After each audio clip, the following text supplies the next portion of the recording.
Hello students, welcome back in P block chapter. बेटा हम P block chapter discuss कर रहे थे और पी ब्लॉक चैप्टर में हमने ग्रुप 15 कंप्लीटली कवर कर लिया, डिस्कस कर लिया ईच एंड एवरी टॉपिक उस केस में बेटा। और हमने लास्ट वीडियो लेक्चर में ग्रुप 16 जो आपके पास चाल्कोजेन फैमिली है, ऑक्सीजन फैमिली है, उसको स्टार्ट कर दिया था। और उसमें भी बेटा हमने फिजिकल प्रॉपर्टीज को डिस्कस कर लिया था सारी की सारी।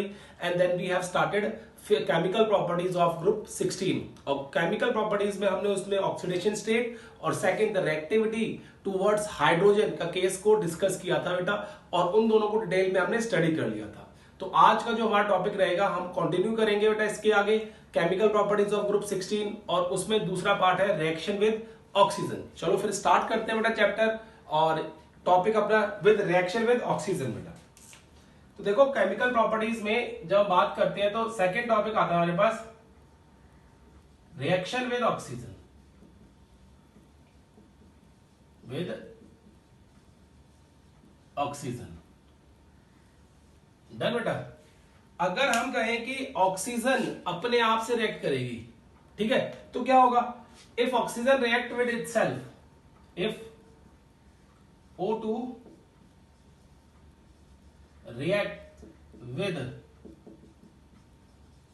itself, then it gives O3, जिसे आप क्या बोलते हो बेटा? ओजोन। ओजोन कहते हैं बेटा इसको हम, ओजोन गैस है। क्लियर है?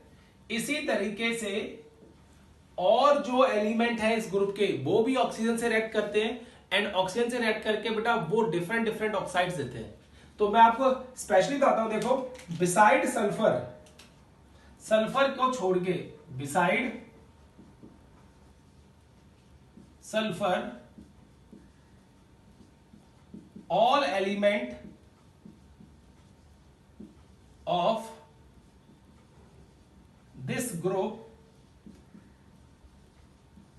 react with oxygen to give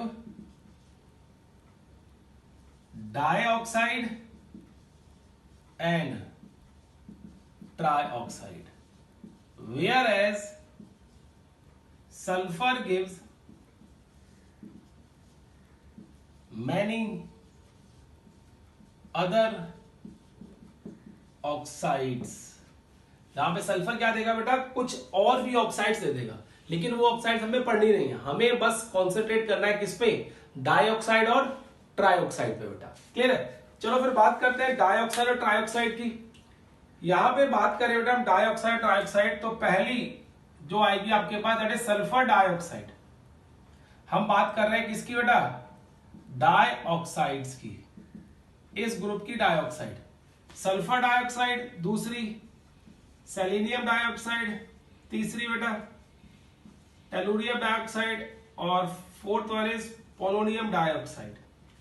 तो सल्फर डाइऑक्साइड जो है बेटा इट्स अ गैस, ये एक गैस है, याद रखना। Sulphur dioxide is a gas, आपको पता ही है। Selenium dioxide is volatile solid.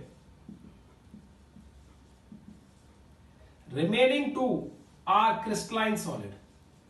ये दोनों की दोनों क्या है बेटा? क्रिस्टलाइन सॉलिड्स है। Remaining two are crystalline solids. अब देखो बेटा, ये हमने बताया कि इनकी फिजिकल स्टेट क्या होगी। अगर आप बात करते हो इसमें ऑक्सीडेशन स्टेट की, तो ऑक्सीडेशन स्टेट जो होगी इस केस के अंदर we have positive 4 oxidation state. यहां पे अगर मैं सबकी ऑक्सीडेशन स्टेट की बात करूं तो यहां पे पॉजिटिव 4 ऑक्सीडेशन स्टेट आती है। डन। और एक बात और याद रखनी है बेटा, यहां पे sulphur dioxide act as oxidising as well as reducing agent. ये oxidising as well as reducing agent की तरह काम कर सकती है सल्फर डाइऑक्साइड। क्लियर है? आप कहोगे कैसे ये सल्फर डाइऑक्साइड जो है वो oxidising as well as reducing agent की तरह काम करेगी? तो फिर आपको यहां पे ये मेंशन करके आना है बेटा, देखो रीजन लिख के आना है इस केस में कि सल्फर डाइऑक्साइड के अंदर oxidation state is equal to +4। ठीक है, ऑक्सीडेशन स्टेट कितनी है सल्फर की बेटा यहाँ पे, दैट इज +4। सो इस +4 ऑक्सीडेशन स्टेट की वजह से क्या होता है, sulphur can go from +4 to +6 and it can return from +4 to +2। मतलब इसके पास एक लोन पेयर इलेक्ट्रॉन और है, जिसकी वजह से वो +6 में भी कन्वर्ट हो सकती है और एक पेयर गेन करके वो +2 में भी कन्वर्ट हो सकती है। तो दोनों के दोनों केस में ये चेंज हो सकती है, क्योंकि इसके पास टेंडेंसी है आगे जाने की भी और पीछे आने की। That is why it act as oxidising as well as reducing agent. Please याद रखना बेटा, क्वेश्चन आता है कई बार कि सल्फर डाइऑक्साइड जो है ऑक्सीडाइजिंग और रिड्यूसिंग एजेंट की तरह काम क्यों करती है, तो आप बोलोगे it has a tendency to oxidise itself और reduce itself because it has +4 oxidation state and it can convert it into +6 and come back to the +2 oxidation state. That is why it acts as oxidizing and reducing agent बेटा, इसलिए oxidising और reducing agent की तरह ये काम करती है। अब देखो बेटा, बात करते हैं यहाँ पे एसिडिक नेचर की इसकी। If we talk about the acidic nature, sorry, हाँ एसिडिक नेचर की बात करें बेटा यहाँ पे हम लोग, या नेचर चेक करें तो इसमें से दो ऑक्साइड्स जो है, पहली दो जो है बेटा they are acidic in nature, sulphur dioxide and SeO2, they both are acidic nature, they both have acidic nature. और ये एसिडिक नेचर अगर आपको शो करना हो तो क्या करोगे बेटा, सल्फर डाइऑक्साइड को वाटर में डिसॉल्व कर दो। जब आप सल्फर डाइऑक्साइड को वाटर में डिसॉल्व करोगे तो you will gate sulphurous acid H2SO3, you will gate sulphurous acid. तो जब किसी ऑक्साइड को आप वाटर में डिसॉल्व करते हो तो वो किस तरीके का बिहेवियर शो करेगी, उसके बेस पे बताते हैं कि वो एसिडिक है कि बेसिक है बेटा। क्लियर है? इसी तरीके से बेटा अगर आप सेलेनियम डाइऑक्साइड को रिएक्ट कराओगे किससे, वाटर से, it will also give you H2SeO3, selenious acid बेटा। क्या बोलते हैं इसको, सेलेनियस एसिड।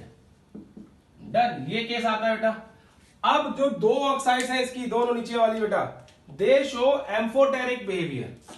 ये दो ऑक्साइड्स बची हैं वो एम्फोटेरिक बिहेवियर शो करती हैं।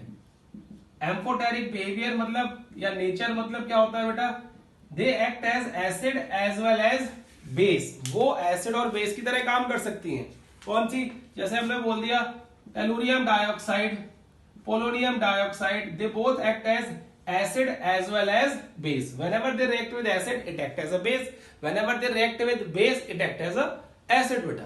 तो उस तरीके से हम कहते हैं कि ये दोनों तरीके से काम कर सकती है और क्या करती है बेटा, कंपाउंड फॉर्मेशन शो करती है।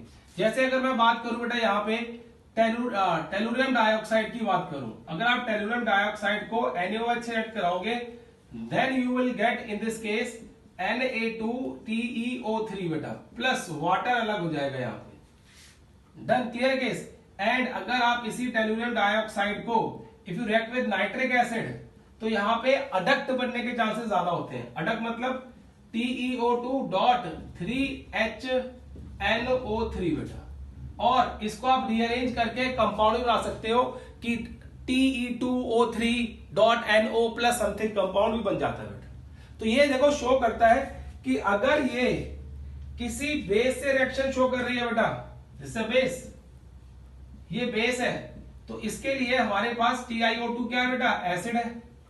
और अगर ये किसी एसिड से रिएक्शन शो कर रही है बेटा तो ये हमारे लिए क्या है बेटा, दिस इज बेस, ये बेस है।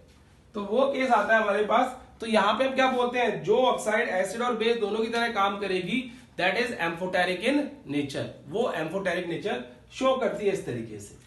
अब देखो इसकी दूसरी ऑक्साइड बेटा, दूसरी जो ऑक्साइड होती है इसकी डाइऑक्साइड, ट्राइऑक्साइड की बात करते हैं हम लोग, trioxides. If you talk about the trioxides of this group तो व्हाट वी विल से, हम कहेंगे बेटा देखो यहां पे ट्राइऑक्साइड के केस के अंदर कि ये मिलती है हमें sulphur trioxide, selenium trioxide, tellurium trioxide बेटा, इस तरीके से मिलती है। And all these trioxides are acidic in nature, सारी की सारी एसिडिक नेचर शो करती है बेटा, क्लियर है। सेकेंड, इन सब की ऑक्सीडेशन स्टेट जो है बेटा दैट इज +6। थर्ड, इसमें जो सल्फर ट्राइऑक्साइड है जिसकी हम बात कर रहे हैं, sulphur trioxide SO3, it act as oxidising agent only, ठीक है ना, ये ऑक्सीडाइजिंग एजेंट की तरह काम करती है। अगर आपसे कोई पूछे सिर्फ ऑक्सीडाइजिंग एजेंट की तरह काम क्यों करती है, तो आप क्या रीजन लिख के आओगे, because it has maximum oxidation state of +6, इसकी +6 मैक्सिमम ऑक्सीडेशन स्टेट है, इससे ये आगे नहीं बढ़ सकती लेकिन इलेक्ट्रॉन गेन करके पीछे आ सकती है +4, क्लियर है। इसीलिए हम बोलते हैं कि जो सल्फर ट्राइऑक्साइड है वो ऑक्सीडाइजिंग एजेंट की तरह काम करेगी, और सल्फर डाइऑक्साइड है बेटा वो oxidising as well as reducing agent दोनों की तरह काम करती है, ठीक है बेटा। तो इस तरीके से हम क्या करते हैं, acidic nature of these oxide check करते हैं, मतलब इस ऑक्साइड की प्रॉपर्टी चेक करते हैं। अब ये देखो, इनका एसिडिक नेचर प्रूव करना हो तो क्या करेंगे, मैं ऊपर करता हूं बेटा प्रूव इनका एसिडिक नेचर, तो उसमें देखो क्या आएगा एसिडिक नेचर में इनके, कि अगर sulphur trioxide react with water it will give you sulfuric acid H2SO4.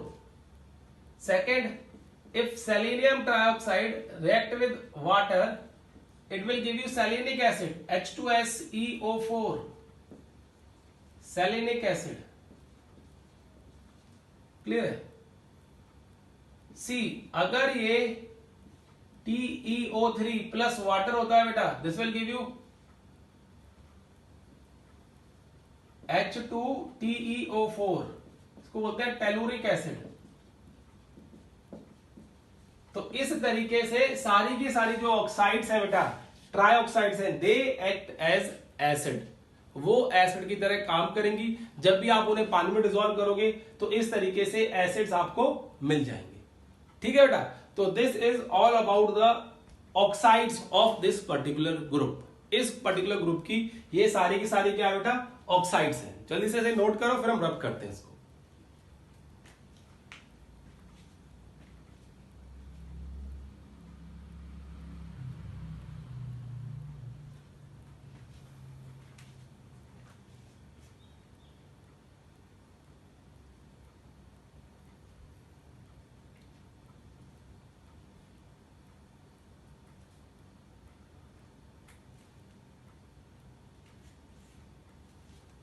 देखो बेटा अब नेक्स्ट टॉपिक,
देखो बेटा अब नेक्स्ट क्या बेटा इसमें third, reaction with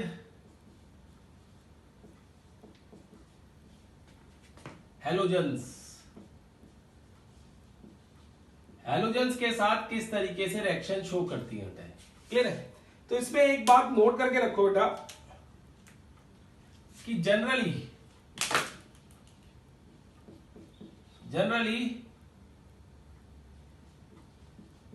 they do not react with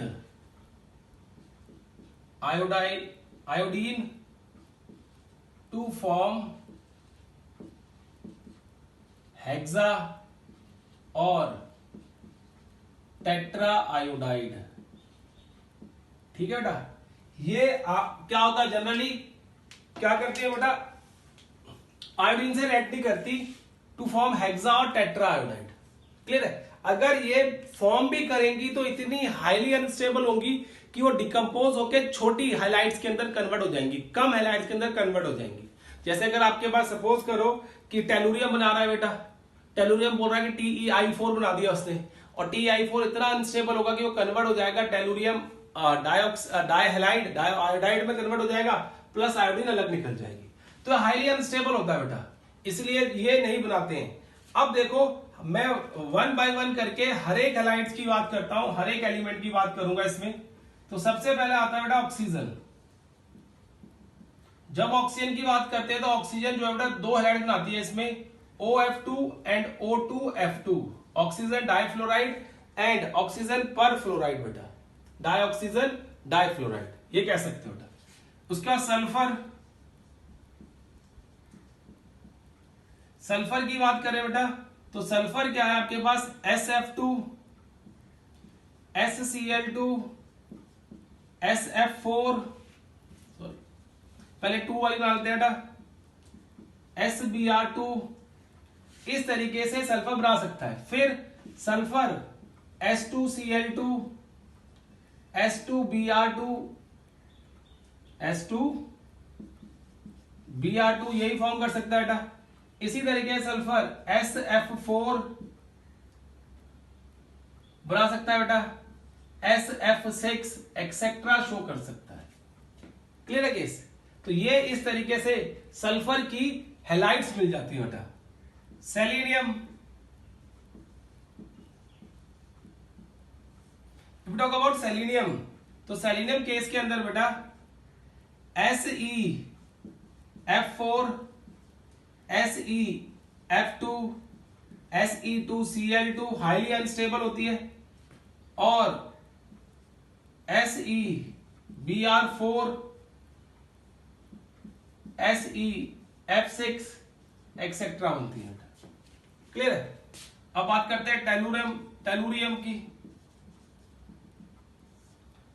की बात करें तो यहां पे TeF4 TeF6 एक्सेट्रा हैलाइड्स बनती है बेटा, क्लियर है केस। तो ये हैलाइड्स हैं जो इस ग्रुप के एलिमेंट्स बनाते हैं। अब देखो इनमें जनरली 2-3 बातें करते हैं बेटा हम लोग, हैलाइड्स के बारे में बहुत कम बातें की जाती है, जनरली 2-3 बातें करते हैं। उसमें क्या आता है, पहले हम बात करते हैं इसमें टेट्रा की, फिर हम बात करेंगे हेक्सा की बेटा। If talk about tetra halides, in this case tetra halides, तो we have tetra halides over here, SeF4 SF4 बेटा, SeBr4 TeF4 SeF4 एक्सेट्रा, ये सारी की सारी हैलाइड्स। अब इन हैलाइड्स की हाइब्रिडाइजेशन क्या होती है, if we talk about the hybridisation, तो they all have sp3d hybridisation होगी बेटा। और according to this hybridisation what will be the geometry, जो ज्योमेट्री होती है बेटा that is TBP, trigonal bipyramidal, ये होती है। बट जो यहां पे शेप आएगी बेटा, इसकी शेप जो होगी इस केस के अंदर that will be seesaw shape आती है बेटा, it has seesaw shape बेटा। क्लियर है? सी शॉ शेप की अगर हम बात करें तो हम स्ट्रक्चर बना सकते हैं बेटा उसका, यहाँ पे like this. S E F की बात कर लेते हैं बेटा, एफ एफ एफ एफ और एक लोन पेयर, जैसे सी सॉ ज्योमेट्री बेटा, सी सॉ शेप आती है, स्ट्रक्चर आता है। तो जो स्ट्रक्चर होता है ना बेटा, शेप होती है, वो हमेशा वसेपर थ्योरी के अकॉर्डिंग दी जाती है कि कितने number of lone pair electron है, कितने number of bond pair electron है, उसके अकॉर्डिंगली हम क्या करते हैं, इनकी शेप्स को डिस्क्राइब करते हैं। तो टेट्रा हैलाइड के केस के अंदर बेटा ये आता है। अब देखो hexa halides, if you talk about hexa halides, तो देखो जितना हैलाइड हेलोजन ज्यादा होंगी उतना कोवेलेंट कैरेक्टर भी ज्यादा होगा, क्योंकि नंबर ऑफ बॉन्ड्स उतने बढ़ गए ना, कोवेलेंट बॉन्ड, जितने कोवेलेंट बॉन्ड बढ़ेंगे उतना उस मॉलिक्यूल का कोवेलेंट कैरेक्टर भी बढ़ता चला जाता है बेटा। क्लियर है? तो याद रखनी है बात भी।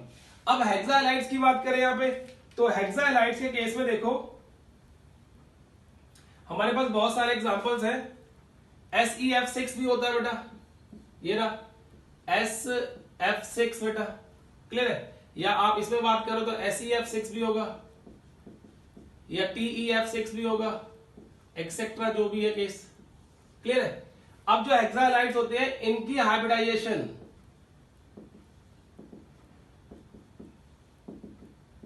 That is sp3d2 done. और sp3d2 के अकॉर्डिंगली जो इनकी ज्योमेट्री होगी बेटा, that will B SBP, square by pyramidal, और उसको हम बोल देते हैं ऑक्टाहेड्रल। दो तरह की ज्योमेट्री शो करता है। क्लियर है? Then we talk about the shape and structure. Shape और स्ट्रक्चर की बात करें बेटा हम यहाँ पे, तो यहाँ पे SF6 है बेटा, तो देखो सारे के सारे बॉन्ड इन्वॉल्व है, कोई भी लोन पेयर नहीं है यहाँ पे, सारे के सारे बॉन्ड पेयर है। तो जो इसकी ज्योमेट्री होगी same will be the structure बेटा, SBP, स्क्वायर बाय पिरामिडल, और ऑक्टाहेड्रल ही शो करेगा बेटा। ये क्या करेगा? ऑक्टाहेड्रल ही शेप को क्या करेगा बेटा? शो करेगा। ये केस चेक करो बेटा, इसको नोट करो जल्दी से इसे।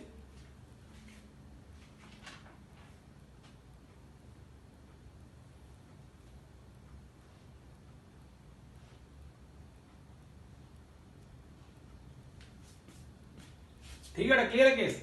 तो ये आ गया। अब देखो इसमें ना एक और केस शो किया जाता है बेटा, वो क्या होता है देखो, यहाँ पे हम बात करें तो जैसे अगर हम बात करते हैं यहाँ पे एनसीईआरटी में रिएक्शन दे रखी है कि TeF6 if it react with water it will give you HF plus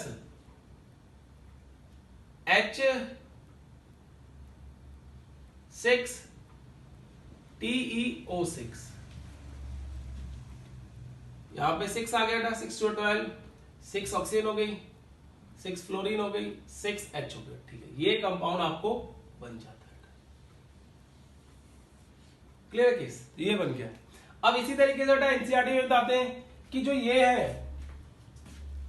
SF6 है बेटा, सॉरी SeF4 है, ये है, या आपके पास यहाँ पे TeF4 है बेटा ये, तो इनकी फिजिकल स्टेट भी दी होती है। SF4 गैसियस स्टेट में, SeF4 बेटा लिक्विड स्टेट में, एंड TeF4 सॉलिड स्टेट में। तो ये केस भी वहां पे मेंशन किया हुआ होता है। ठीक है, तो ये छोटी छोटी चीजें हैं जो आपको याद रखनी पड़ती है। डन। अब देखो इसमें हमने देखा है कि पर क्लोराइड बनता है बेटा। जैसे अब हम बात करें यहाँ पे, तो वो केस है बेटा Se2Cl2, S2Cl2, ये तो याद रखना है इस तरह के कंपाउंड जो बन रही हैं S2Cl2, Se2Cl2, such type of halides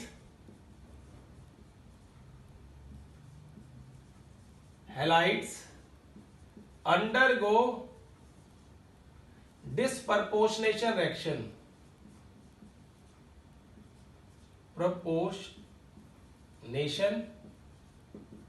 reaction. इस तरह की हैलाइड जो होती है बेटा वो डिसप्रपोर्शनेशन रिएक्शन शो करती है।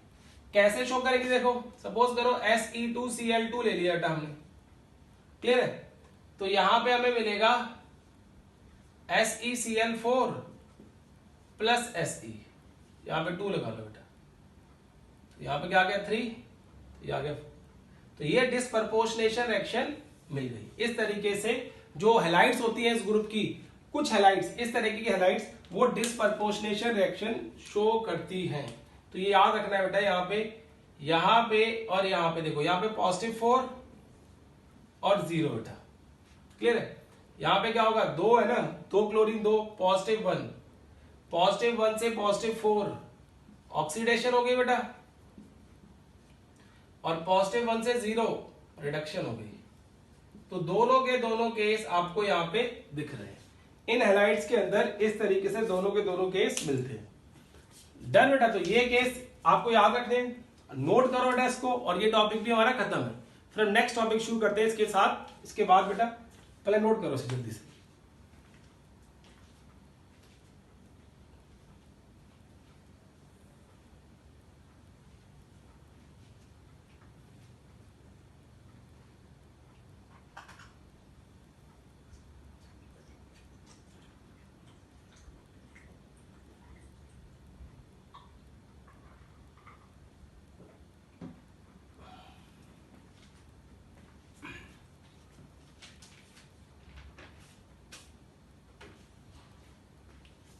देखो बेटा, अब ये हमारे टॉपिक खत्म हो गए। अब कुछ स्पेशल कंपाउंड्स पढ़ेंगे इस ग्रुप के। तो स्पेशल कंपाउंड्स में क्या पढ़ते हैं देखो, सबसे पहले हमारा टारगेट रहेगा ऑक्सीजन।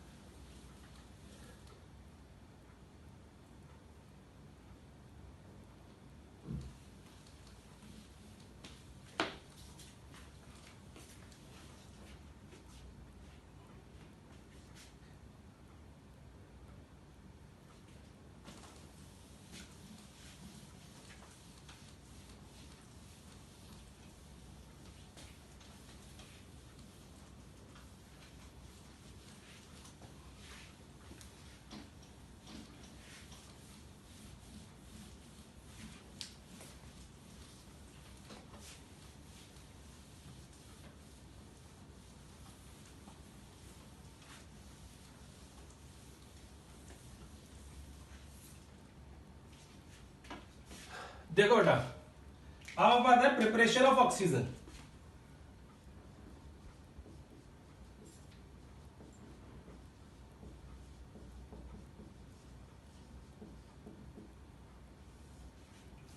वैसे तो हम इसको बोलते हैं डाइऑक्सीजन, मैंने आपको बताया था पहले। आजकल अगर कोई भी डायटोमिक मॉलिक्यूल दे रखा है तो कंफ्यूजन ना हो, तो इसलिए इसको डाइऑक्सीजन इस तरीके से बुलाते हैं। Dioxygen, dihydrogen, dichlorine, dinitrogen, इस तरीके से बुलाते हैं बेटा हम लोग, क्लियर? अब देखो, सबसे पहले जो प्रिपरेशन हुई थी इसकी, that was done by Priestley and Scheele. They isolate or prepared, they isolated or prepared oxygen by heating mercury oxide HGO। HGO को हीट करके इन्होंने ऑक्सीजन की प्रिपरेशन की थी, ठीक है बेटा? तो जब ये ऑक्सीजन की प्रिपरेशन हुई बेटा, तो उस केस में लेवोजियर साइंटिस्ट था, Lavoisier gave name to this gas as oxygen because he thought that oxygen is present in acids. He thought that oxygen is present in acids. बेटा एसिड्स में क्या होती है, प्रेजेंट होती है। तो उस टाइम पे बेटा जो ऑक्सीजन है, हमने यहां पे ऑक्सी लिखा है, इसका मतलब होता था एसिड्स, और एक वर्ड था जेनस, मेकर, एसिड मेकर। इस वजह से इसका नाम लेबोजियर ने दिया। बट लेटर ऑन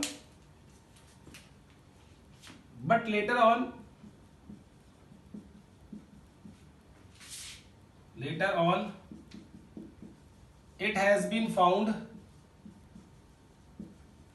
that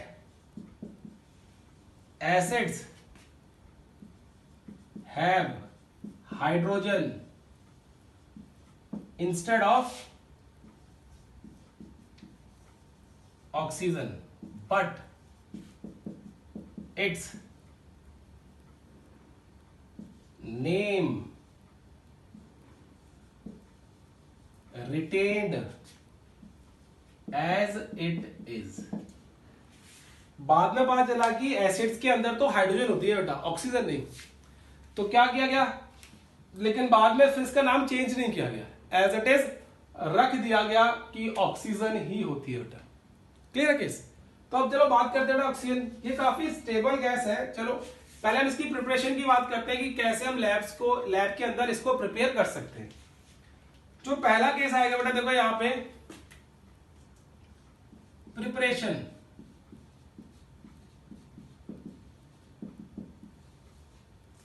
ठीक है, तो प्रिपरेशन में आता है बेटा, पहले से हम प्रिपेयर करेंगे इसको, that is from heavy metals, from heavy metals. ठीक है बेटा, जैसे सॉरी, HgO को हीट करो 723 पे, you will gate Hg plus O2। In the same manner AgO को हीट करो बेटा 623 केल्विन पे, you will gate Ag plus O2। Clear है, ये हैवी मेटल्स है। इन द सेम मैनर आप क्या कर सकते हो, यहां पे थर्ड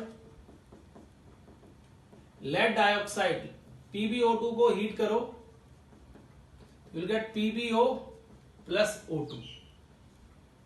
क्लियर है। इसी तरीके से लेड की मिक्स्ड ऑक्साइड को भी कर सकते हो हीट, Pb2O3 बेटा,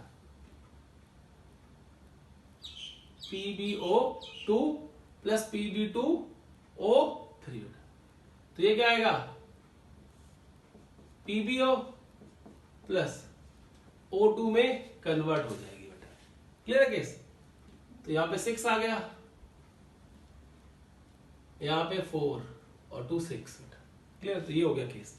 तो इस तरीके से हैवी मेटल्स को हीट करके हम क्या कर सकते हैं बेटा, ऑक्सीजन गैस को प्रिपेयर कर सकते हैं। ठीक है, इसके अलावा देखो हैवी मेटल के अलावा हमारे पास और मेथड्स भी हो सकते हैं बेटा, जैसे AB फ्रॉम H2O2 हाइड्रोजन पर ऑक्साइड। अब जब हाइड्रोजन पर ऑक्साइड को आप हीट करोगे तो हमें H2O2 को हीट करते हैं in the presence of MnO2, catalyst डालते हैं बेटा इसमें, तो हमें मिलता है H2O प्लस O2 4 4 2 2। ठीक है बेटा, ये आ गया। सी देखो, जो लेबोरेटरी मेथड भी है, सी लैब मेथड है बेटा। लैब्स के अंदर जनरली इस तरीके से प्रिपेयर की जाती है, तो हम उसको तो बोलते हैं from potassium chlorate, from potassium chlorate. देखो पोटेशियम क्लोराइड का बड़ा अच्छा केस है। KClO3 को अगर आप 375 डिग्री सेल्सियस पे हीट करोगे तो you will get KCl plus KClO4 potassium पर क्लोराइड मिलेगा। If you heat this potassium chloride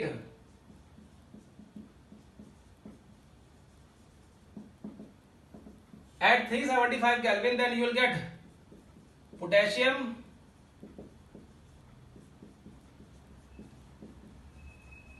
पर क्लोरेट मिलेगा। ठीक है, अब इस पोटेशियम पर क्लोरेट को अगर आप फर्दर हीट करोगे 650 डिग्री सेल्सियस पे, then you will get KCl plus oxygen gas. तब आपको वहां पे KCl और ऑक्सीजन गैस मिलेगी बेटा। Done, clear case. या आप क्या कर सकते हो, पोटेशियम क्लोराइड को देखो ऐसे भी कर सकते हो, ये तो मैंने फर्स्ट शो कर दिया। या आप ऐसे भी कर सकते हो, इसको पोटेशियम क्लोराइड लो, इसको MnO2 मैग्नीज डाइऑक्साइड की प्रेजेंस में हीट करो, you will get KCl plus O2। Directly भी आपको गैस मिल सकती है। KCl मिल गया प्लस O2 मतलब 3/2 कर दो बेटा। डन। तो इस तरीके से भी लैब के अंदर जो ऑक्सीजन प्रिपेयर की जाती है बेटा, वो मेथड ये है। लैब्स के अंदर, लेबोरेटरी के अंदर हम इस तरीके से क्या करते हैं, ऑक्सीजन को प्रिपेयर करते हैं। ठीक है, अब देखो नेक्स्ट, कॉमर्शियली प्रिपेयर करनी हो तो कॉमर्शियल मेथड। तो कॉमर्शियल मेथड होता है बेटा इसका fractional distillation of liquefied air. Fractional distillation of liquefied air बेटा। क्लियर है। एयर के अंदर दो मेन गैस है, कौन कौन सी? एक है एयर के अंदर nitrogen, boiling point 77.2 kelvin, oxygen boiling point 90 kelvin. तो इस बॉइलिंग पॉइंट के हेल्प से बाय फ्रैक्शन डिस्टिलेशन करके हम क्या कर सकते हैं बेटा, नाइट्रोजन और ऑक्सीजन को अलग कर सकते हैं, और ऑक्सीजन को फिर कलेक्ट करके प्रिपेयर हो जाती है, अलग से हो जाती है बेटा वहां पे। तो ये एक मेथड है जिसकी हेल्प से आप क्या कर सकते हो, ऑक्सीजन को प्रिपेयर कर सकते हो, ऑक्सीजन गैस को इस तरीके से प्रिपेयर कर सकते हो with the help of fraction distillation. और ज्यादातर केसेस में कॉमर्शियली बेटा, क्योंकि बहुत इजी और चीपर सोर्स है बेटा ये, इसलिए इसका यूज किया जाता है ताकि हमें प्योर ऑक्सीजन वहां से मिल सके। डन। अब देखो एक और कॉमर्शियल मेथड है बेटा इसमें, देखो नेक्स्ट,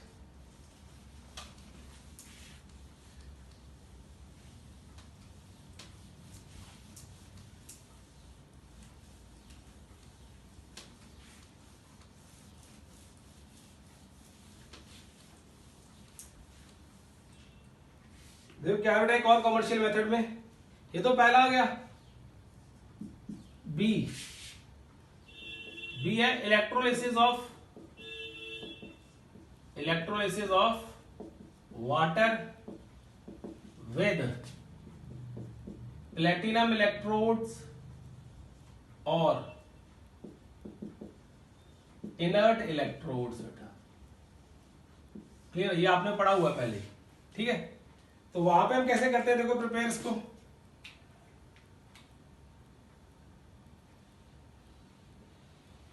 इम्प्योर वाटर लिया, उसने प्लेटिनम के या इनर्ट इलेक्ट्रोड के इलेक्ट्रोड ऐड कर दिया था, और इसको वही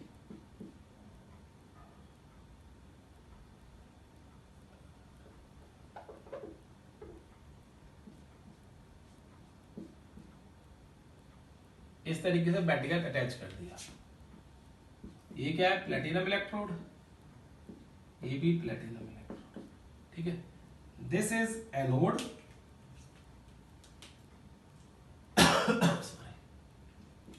ये एनोड है, पॉजिटिव टर्मिनल, ये कैथोड है, नेगेटिव टर्मिनल, और यहां पे वी हैव वाटर। जब इस वाटर की इलेक्ट्रोलिसिस होगी बेटा, देखो वो कलेक्ट करने का तरीका अलग होता है, हम जो अप्रेटिस यूज करेंगे that will be also different, वो डिफरेंट होगा बेटा इससे पूरे का पूरा। क्लियर है? तो वो भी आपको याद रखना है। अब देखो यहाँ पे एनोड पे क्या होगा, आपको सिखाया बेटा एट एनोड ऑक्सीडेशन होती है। तो ऑक्सीडेशन होगी तो क्या होगा, देखो जैसे आप इलेक्ट्रिसिटी पास करोगे वाटर में से तो it will dissociate into H positive ion plus OH negative ion. अब इसके ऊपर क्या है बेटा, पॉजिटिव चार्ज है तो नेगेटिव वाले इसकी तरफ आएंगे, तो हम क्या करते हैं 4OH negative will oxidize to give you this oxygen gas, and at cathode reduction will take place। तो वहां पे क्या होगा बेटा 4H positive ion will gain 4 electron which is reduced by this species will give you H2 gas। तो इस तरीके से एनोड के ऊपर हमें ऑक्सीजन गैस मिल जाती प्योर फॉर्म में, और इस मेथड से जो ऑक्सीजन प्रिपेयर होती है बेटा वो काफी ज्यादा प्योर होती है। क्लियर है केस? तो ये भी आपको याद रखना है। तो ये हो गया हमारे पास प्रिपरेशन ऑफ ऑक्सीजन। डन बेटा, प्रिपरेशन ऑफ ऑक्सीजन की बात है। अब देखो फिजिकल प्रॉपर्टीज ऑफ ऑक्सीजन।